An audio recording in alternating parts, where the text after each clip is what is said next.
नमस्कार दोस्तों, मैं अनुनय अवस्थी स्वागत करता हूं आप सभी का हमारे चैनल एक नज़र दोबारा में। दोस्तों, आज हम बात करेंगे हाथरस कांड के बारे में, जिसमें एक 19 साल की लड़की का गैंग रेप कर दिया जाता है और कल उसकी मौत भी हो गई है। तो सबसे पहले हम बात करते हैं विस्तार से, किस दिन ये हुआ, कब हुआ, क्यों हुआ और कैसे हुआ। तो दोस्तों, हाथरस में 19 साल की एक लड़की अपनी माँ और भाई के साथ में 14 सितंबर 2020 को खेत पर जाती है घास काटने। जैसा कि गांव वगैरह में प्रायः होता रहता है कि बच्चे भी जाते हैं खेत में घास काटने वगैरह, या कोई भी काम होता है, किसी भी काम से वे जाते हैं। लेकिन उस दिन जब वो बच्ची जाती है तो बच्ची और माँ एक साथ रहते हैं और उसका भाई दूसरी तरफ खेत में चला जाता है। घास काटते वक्त बच्ची और माँ के बीच में थोड़ी दूरी हो जाती है, लगभग 100 से 200 मीटर की दूरी हो जाती है, जिसकी वजह से काफी देर बाद माँ को बच्ची दिखना बंद हो जाती है। तो वो इधर उधर देखती है, ढूंढती है, पता लगाती है। तो काफी देर बाद उसे लड़की गंभीर हालत में एक पेड़ के नीचे पड़ी हुई मिलती है, जिसमें वो बयान देती है कि संदीप और उसके साथियों ने उसके साथ छेड़छाड़ की और उसे मारा। जिसके बाद उसे अलीगढ़ के जैन मेडिकल हॉस्पिटल में एडमिट किया जाता है।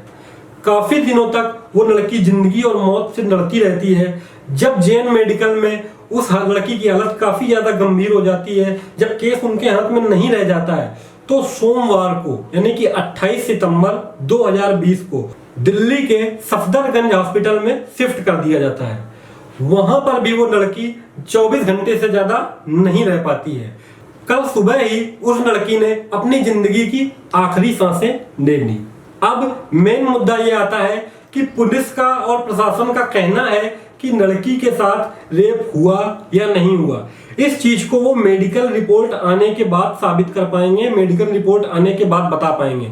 जबकि भारतीय संविधान में, भारतीय कानून में ये बात स्पष्ट रूप से कही गई है कि मरते व्यक्ति यदि कोई अपना बयान देता है तो उस बयान में बिल्कुल भी शक नहीं किया जाता, उस बयान को सच ही माना जाता है। अगर उस लड़की ने मरते वक्त अपना बयान दिया है कि उसके साथ रेप हुआ, तो पुलिस को उन चीजों को मानना चाहिए। पीड़िता के घर वालों का आरोप है कि उनकी लड़की के साथ संदीप और उसके 4 साथियों ने गैंग रेप किया और उसकी रीढ़ की हड्डी तोड़ दी। उसके गले में काफी चोट थी।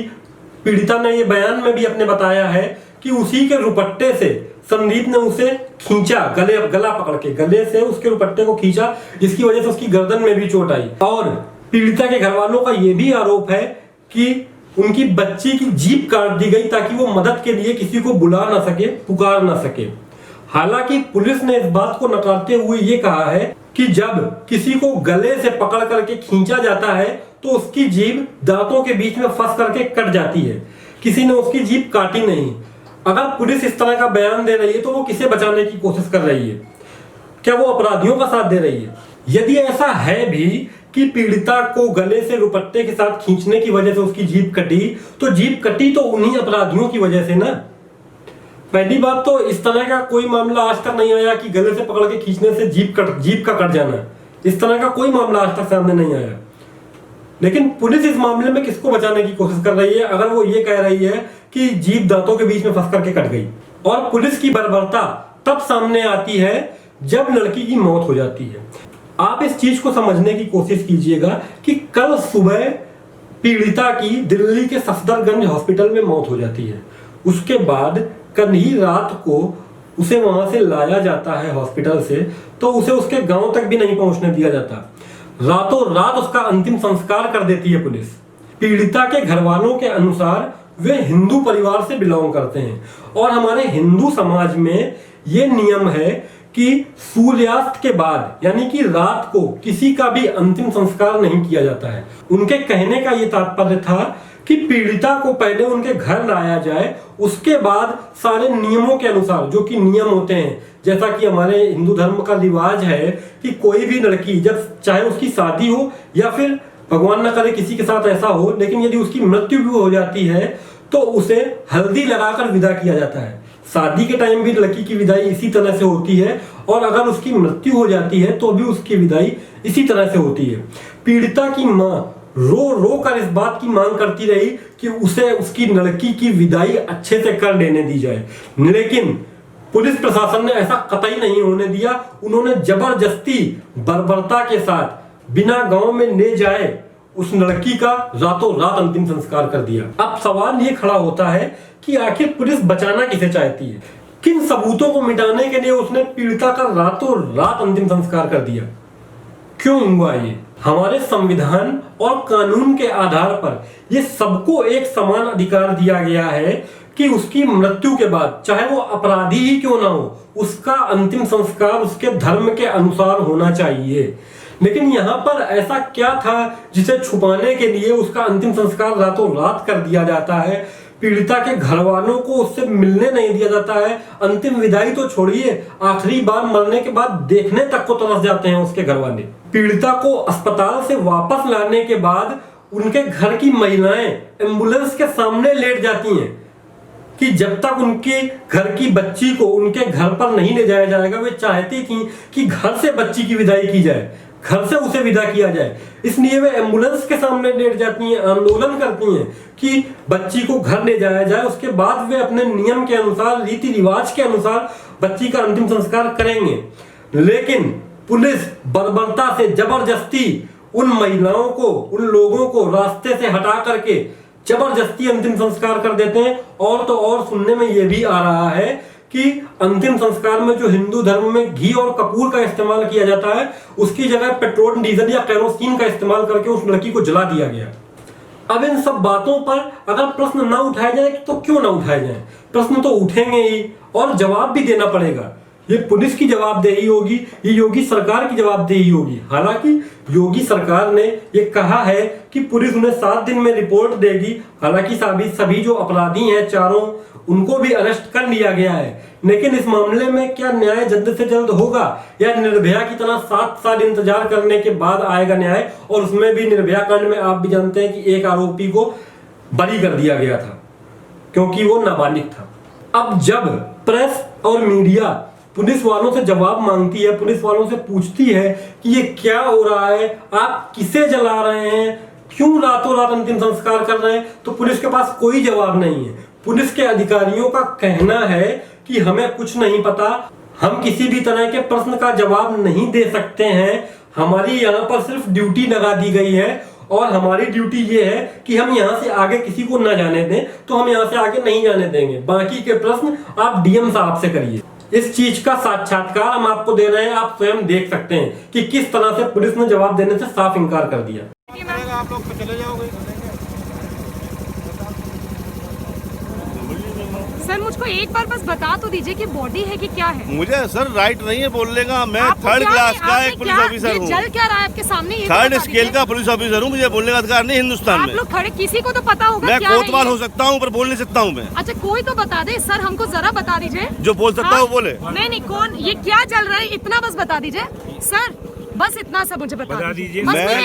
मैं क्राइम ब्रांच में हूँ। कुछ और चल रहा है मुझे आई डोंट नो। नहीं अभी मैं बाहर से हूँ। नहीं अभी आपने मुझे बोला कि नहीं बॉडी नहीं है, क्या है सर, बॉडी है कि नहीं है? मेरी ड्यूटी यहाँ पर है आप लोगों को इस बताने के लिए कि आप लोग आगे ना बढ़े। बस यहाँ पर आगे नहीं बढ़ रही हूँ, आप मुझे बता दीजिए क्या आप इस बारे में डीएम साहब से पूछना आई है। डीएम साहब से आपकी बात हुई है? डीएम साहब से बात हुई है आपकी? डीएम साहब से बात हुई है आपकी? डीएम साहब से बात हुई है आपकी? डीएम साहब से बात हुई है आपकी? सर ये क्या चल रहा है? डीएम साहब से बात हुई है आपकी? कितनी डीएम साहब से बात हुई है आपकी? नहीं बात मेरी सही है। सब लोग जो ड्यूटी है मैडम वही बोलूंगा मैं। मेरी भी ड्यूटी है, क्या चल रहा है? ड्यूटी आपकी बात डीएम साहब से हो चुकी है। डीएम साहब से बात हो चुकी है आपकी। डीएम साहब से बात हो चुकी है। डीएम साहब नहीं है, डीएम साहब यहाँ नहीं है। बात आपकी हो चुकी है डीएम साहब से। मेरी नहीं, कौन सी बात हो गई डीएम साहब से? आपकी हुई है, आप वहीं जा रहे हैं। कौन सी बात हो गई? मुझे आप ही लोगों ने बताया अभी। ये क्या चल रहा है? आप लोग यहाँ खड़े हैं सर, ये क्या चल रहा है मुझे बताइए। मुझे पता नहीं क्या हो रहा है। संजीव कुमार, मुझे पता नहीं है। मैं क्राइम ब्रांच में इंस्पेक्टर हूँ, ऑफिस में अटैच हूँ। मैं थाने में नहीं हूँ, मैं लॉ एंड ऑर्डर में लगाया गया हूँ। ग्राउंड पे खड़े क्या चल रहा है सर? मेरी ड्यूटी लगाई गई है, मेरी गाँव में ड्यूटी लगाई गई है। कोई लॉ एंड ऑर्डर खराब ना हो यहाँ पर। बस यहाँ पे कोई नहीं। मैं रिक्वेस्ट कर रहा हूँ, आप सुन लें मेरी बात एक बार। नहीं मेरी ड्यूटी यहाँ लॉ एंड ऑर्डर के लिए है। आपके सवालों को जवाब देंगे नहीं है। अथॉरिटी है यहाँ पे मेरी ड्यूटी ये नहीं जवाब दूंगा आपके सवालों को। सर आप बता सकते हैं, आप बता सकते हैं, कोई बता सकता है ये क्या चल रहा है? हाँ वो तो सर सब रिकॉर्ड हो रहा है, आप बिल्कुल टेंशन मत लें उस बात की। हाँ वो हम कर ही रहे हैं सर। सर मुझको बस ये बता दीजिए ये क्या अंदर है? नहीं जल रही है बॉडी। अरे तो I told you right? या 1 सेकंड, हटिए एक सेकंड, हटिए हटिए हटिए 1 मिनट। अब कर लिया ना आप लोगों ने जो करना है, हटिए एक बार। मैम मैं अंदर नहीं आगे जा रही हूँ, चिंता ही मत करो आप। ये जल क्या रहा है ये तो बता दीजिए हमको, बॉडी है कि क्या है ये भी पूछ लिए। तो अब आप लोग इस बात का निर्णय लें कि हमारा समाज कैसा होता जा रहा है, किस तरह की हरकतें हो रही समाज में। हमने सोचा था कि जब निर्भया कांड हुआ था, जब निर्भया केस हुआ था, तो पूरा देश एक हो गया था। हम सभी ने एक होकर के निर्भया के लिए लड़ाई की थी। किसी ने उसे गुड़िया का नाम दिया था, किसी ने कुछ नाम दिया था, और सब उसके लिए एक होकर लड़े थे और अंत में उसे न्याय भी मिला था। लेकिन 7 सालों बाद, हालांकि योगी जी ने कहा है कि माननीय प्रधानमंत्री श्री नरेंद्र मोदी जी ने भी इस मुद्दे पर उनसे बात की है और उनसे आरोपियों को कड़ी से कड़ी सजा दिलाने की बात कही है, और 7 दिनों के अंदर पुलिस योगी जी को रिपोर्ट देगी इस मामले की सारी, और सारी बातें साफ हो जाएंगी और अपराधियों को कड़ी से कड़ी सजा मिलेगी। ऐसा हमारे उत्तर प्रदेश के माननीय मुख्यमंत्री श्री योगी आदित्यनाथ जी ने आश्वासन दिया है। इसके अलावा पीड़िता के घर वालों को 10 लाख रुपए की आर्थिक मदद भी की गई है। लेकिन क्या इस 10 लाख रुपए की आर्थिक मदद से उस घर की बेटी वापस आ सकती है? तो आप लोगों से मेरा हाथ जोड़ करके ये अनुरोध है, ये निवेदन है कि इस वीडियो को जितना हो सके ज्यादा से ज्यादा शेयर करें, ताकि एक बेटी को न्याय मिले और अपराधियों को कड़ी से कड़ी सजा मिले, और आगे चल करके और किसी बेटी के साथ देश की ऐसा ना हो। तो धन्यवाद दोस्तों, हम पूरी कोशिश करेंगे कि इस मामले में जैसे ही कोई अपडेट आए, जैसे जैसे ये मामला आगे बढ़ता जाए, हम आपको इस मामले की अपडेट देते रहें और रूबरू कराते रहें, ताकि अपराधियों को कड़ी से कड़ी सजा मिलने में सहयोग हो सके। धन्यवाद।